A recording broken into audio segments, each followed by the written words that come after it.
Baik, selamat datang dan selamat bergabung di video tutorial kita pembelajaran kita hari ini, yaitu di mata kuliah komunikasi data.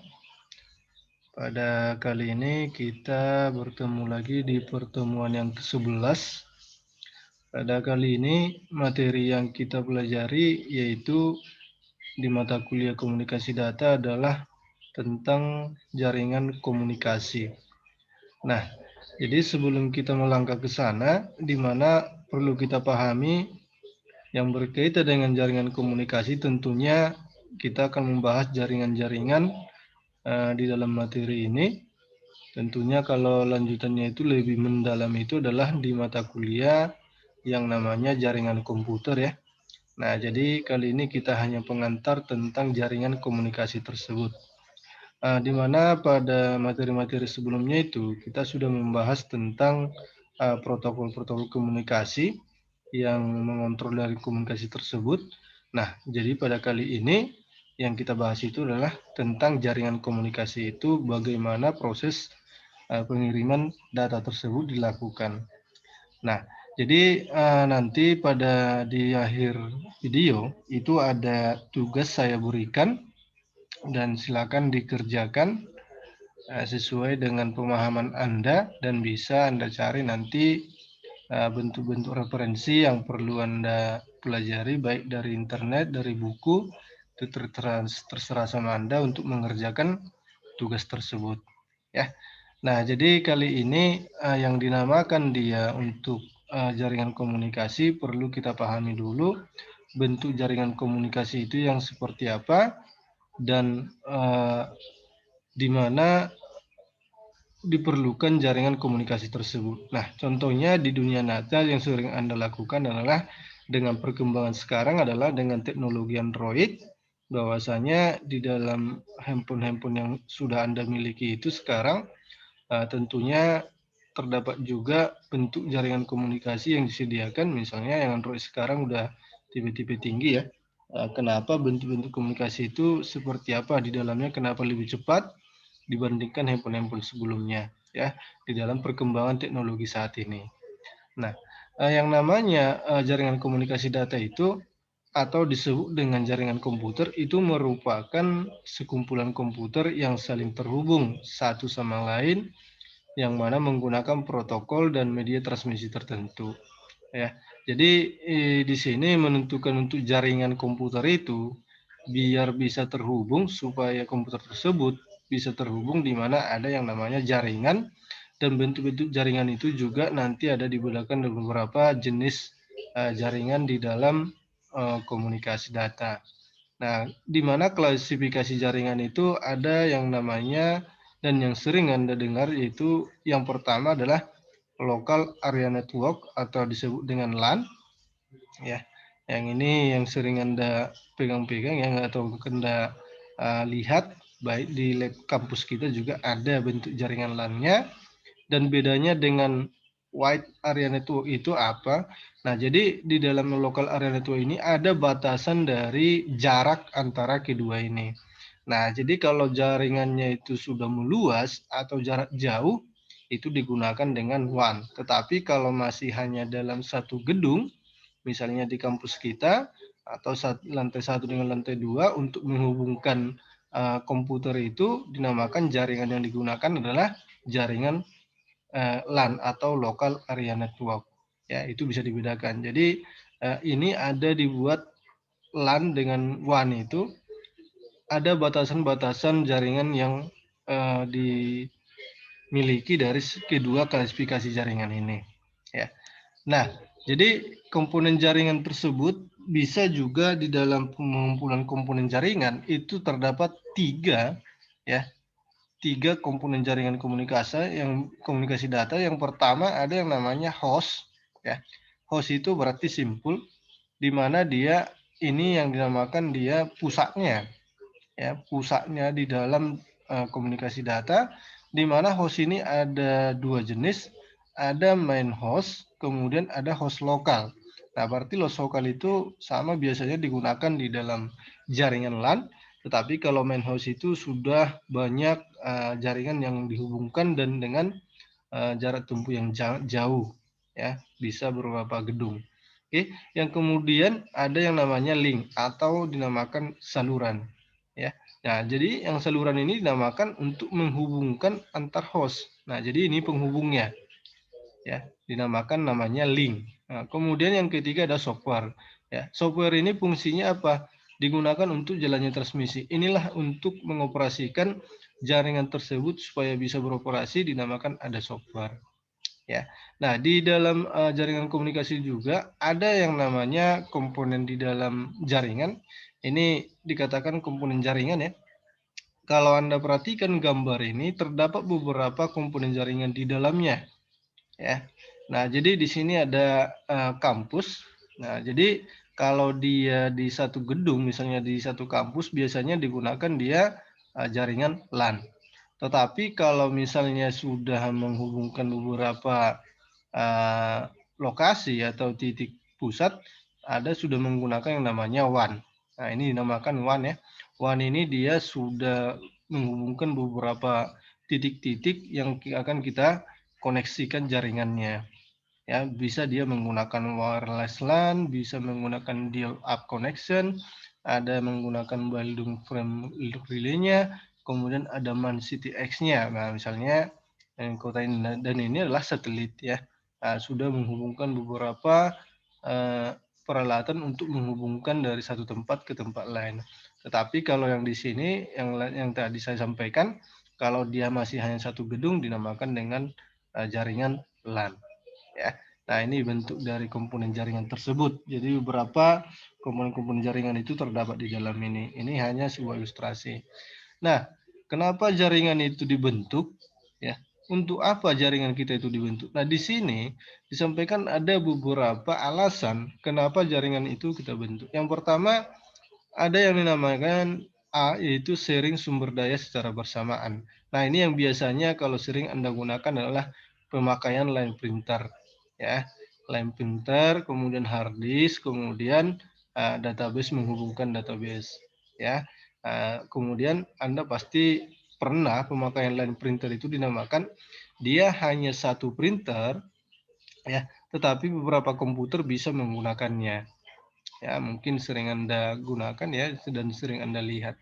Kemudian yang kedua, alasannya itu menambah manfaat dan memaksimalkan komputer. Ya. Nah, maksudnya di sini berkomunikasi itu bisa saling untuk tukar menukar data. Nah, misalnya dari laptop kita pun ya, dari laptop A ke laptop B itu bisa kita hubungkan membagikan data ya atau bertukar data itu menggunakan WiFi bisa ya. Nah, cuman dia harus ada satu host sebagai pusatnya di dalam pengiriman suatu data tersebut. Yang ketiga, yaitu berbagai jenis komputer dapat berkomunikasi. Nah, misalnya penggunaan komputer tidak harus dari satu vendor yang sama. Nah, jadi itu perlunya jaringan ini dibentuk. Jadi banyak berbagai cara untuk menghubungkan dalam satu jaringan komputer. Kemudian pengembangan komputer lebih mudah dan fleksibel. Contohnya itu jaringan tidak perlu disentralisasi atau dipusatkan di suatu tempat. Ya, misalnya bisa kita numpang di dalam server yang lain. Selanjutnya distributed processing, yaitu suatu proses tidak bergantung pada satu sistem. Nah, jadi bisa dia beberapa sistem digunakan kalau sudah kita bentuk yang namanya jaringan. Nah, yang terakhir itu integrasi sistem aplikasi. Ya, misalnya data dari satu bagian dapat digunakan oleh bagian yang lain. Nah, misalnya seperti yang tadi, printer yang kita gunakan itu bisa digunakan, misalnya data itu, contoh, data yang kita perlukan kita share, namanya share ya. Kita share, jadi bisa diambil oleh beberapa teman kita atau komputer yang lain, bisa mengambil data dari laptop kita, asal sudah kita share dahulu. Nah, inilah alasan-alasan kenapa jaringan itu dibentuk. Ya. Nah, di dalam jaringan itu perlu kita pahami yang namanya identik dengan yang namanya jaringan pasti ada namanya topologi jaringan. Ya. Nah, di mana topologi jaringan ini inilah yang membentuk dia atau menghubungkan dari beberapa komponen jaringan supaya bisa terhubung. Nah, jadi di topologi jaringan ini juga ada beberapa jenis dari topologi jaringan. Yang pertama ada yang namanya titik ke titik. Nah, ini artinya topologi yang paling sederhana. Kedua host dihubungkan secara setingkat. Nah, jadi host ini yang namanya titik ke titik hanya dua komputer saja, dan ini yang lebih sederhana, cuman dia untuk pemberian data kalau sudah banyak ini jarang digunakan orang. Hanya lokal-lokal saja yang penting-penting aja dan data yang sedikit aja. Kemudian ada yang kedua yang namanya topologi multi-drop. Nah, multi-drop itu adalah sebuah host, berarti host itu ada satu memulai dan mengendalikan jaringan. Nah, berarti host itulah yang mengatur dari kapasitas jaringan tersebut, ya, sebagai host pengatur dari primary station-nya. Kemudian simpul lain yaitu adalah secondary station. Nah, primary station ini secara berkala mengecek secondary stationnya. Keuntungannya adalah hemat hardware. Nah, ini yang namanya multi drop. Dia hemat hardware. Tetapi kelemahannya adalah lambatnya komunikasi. Ya, dan topologi ini bergantung pada primary stationnya. Nah, jadi itu dia makanya jarang digunakan orang kalau yang namanya multi drop. Memang dia sederhana, cuman dia kalau sudah kita menggunakan ini kelemahannya itu lambatnya suatu komunikasi yang mau kita gunakan. Ya, berarti kalau kita namanya jaringan tentunya kita harus melihat jaringan yang tercepat. Kan seperti itu. Sama halnya dengan WiFi, kalau Anda itu mencari WiFi pasti jaringannya itu yang kencang kan gitu, yang kapasitasnya lebih besar. Nah, kemudian ada yang namanya topologi bus atau BUS ya. Nah, ini mirip dengan multi route ya, di mana dia semua simpul berkedudukan sama. Ya, jaringan tidak tergantung pada primary station. Jadi kalau Anda lihat gambar yang di samping, bentuk jaringan itu dia tidak berpusat kepada satu. Jadi bisa terhubung keseluruhan. Semua simpul berkedudukannya sama. Jadi tidak ada hostnya, tidak ada sebagai pusatnya, tidak ada sebagai ketuanya. Sama keseluruhan. Itu kalau topologi bus. Nah, bentuk sederhananya bisa Anda lihat dia di video ilustrasi yang saya tampilkan di sini. Nah, di mana yang warna bulat itu adalah pengiriman jaringan itu, mau dari manapun dia mengirimkan data, itu tetap sama, tidak berpatokan kepada satu komputer. Ya, itu kalau topologi bus. Selanjutnya ada yang namanya topologi star. Ya, yang namanya star itu berarti dia bintang ya. Nah, di mana dia kalau star ini bedanya dengan bus adalah ini memiliki satu kontrol sebagai pusat. Jadi jaringan itu semua link itu harus melalui pusat ini. Jadi harus ke dalam pusatnya tersebut, di mana pusatnya digunakan dengan bisa dibuat dengan hub atau switch. Ya, nah jadi hub inilah dia sebagai penyalur dari data-data yang atau komunikasi yang dilakukan. Jadi harus melalui dahulu. Kalau tidak melalui dia tidak jaringannya tidak menggunakan seperti hanya bus saja. Ya, jadi star topologi bisa dilihat ilustrasinya bahwasanya setiap komunikasi itu harus nyampe dulu ke hub semua. Dia harus kumpul ke hub dulu baru dikirimkan kemana jaring data itu akan diberikan. Ya. Nah, jadi kalau Anda lihat ilustrasinya dari setiap data ini mau dikirimkan baik dia dari komputer ke dalam PC, nah itu harus melalui hub dahulu. Ya. Nah, sebenarnya di dalam topologi-topologi ini diperdalam itu bentuk pembagiannya juga itu dibahas di dalam materi jaringan komputer biasa ya. Jadi biasa digunakan dia untuk hub ini dipraktekkan ya, bentuk jaringannya, bentuk proses pengiriman komunikasinya seperti apa. Itu kalau star. Nah, masih ada lagi ada yang namanya dia bentuk topologi cincin di mana atau lingkaran. Nah, jadi lingkaran itu bentuk topologinya itu masih banyak dia bahwasanya pengiriman komunikasi itu dia harus satu-satu dahulu. Jadi tidak langsung seperti topologi star ini, di mana kalau cincin itu dia, kalau pengiriman datanya dia harus yang pertama dulu, misalnya kita akan mengirim data ke komputer ke-5, ada komputer 5, ya, misalnya mengirim data dari komputer ke pertama untuk ke-5, jadi data itu harus ke komputer 2 dahulu, ya namanya cincin ya, kedua baru ketiga, keempat baru kelima, baru nyampe dia ke tujuan yang kelima. Itu kalau cincin, ya. Nah, itu kalau topologinya. Nah, ada yang namanya tipe jaringan. Oke, tipe jaringan ini ada namanya LAN, Local Area Network seperti yang saya jelaskan tadi, kemudian ada MAN, Metropolitan Area Network, kemudian ada WAN, Wide Area Network, kemudian ada GAN atau Global Area Network. Ya.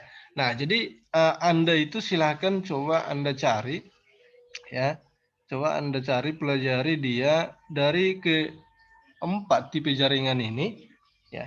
Silahkan Anda berikan penjelasan dari tipe jaringan di atas ini dan pastikan berikan gambar perbedaannya. Gambarnya itu maksudnya sama seperti gambar yang saya buatkan di sini ya.